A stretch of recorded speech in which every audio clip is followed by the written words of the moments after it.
Om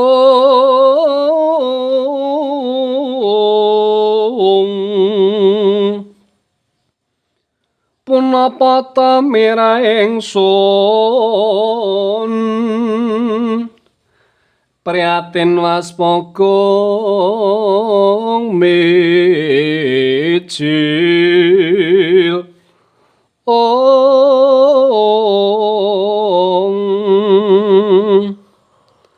todaha tanpa karya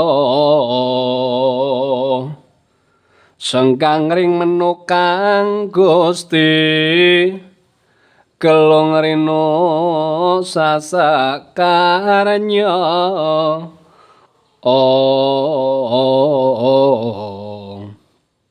sumawur gambir melati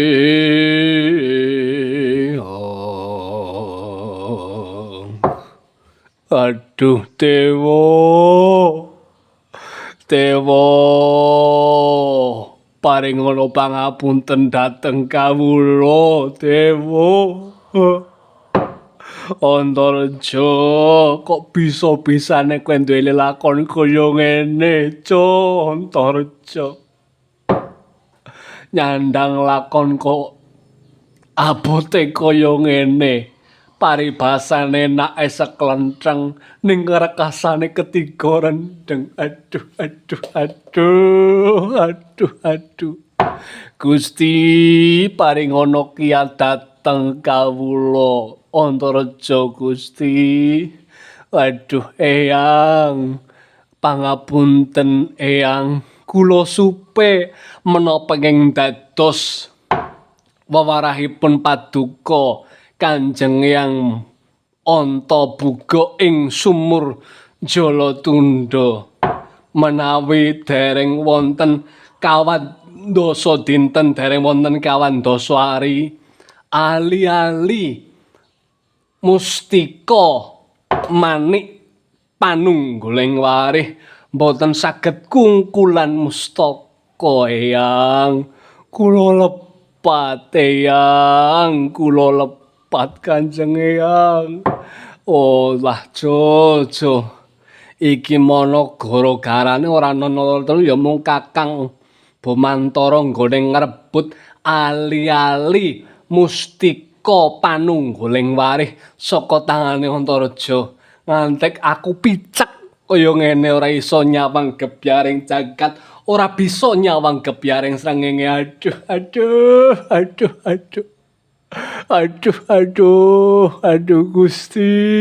Gusti wah aku lagi madhep ngendi iki ora iso nyawang gebyaring srengenge ora bisa nyawang gebyaring jagat alah Jojo panten sing jeneng unen-unene wong Jawa kuwi mau bener ngelmu kuwi mau kelakone kanthi laku arep ngelmune akeh ora dilakoni muspra tanpa guna ndak iso ndayani apa-apa aduh Dewa kula lepat katimbang wirang aku buta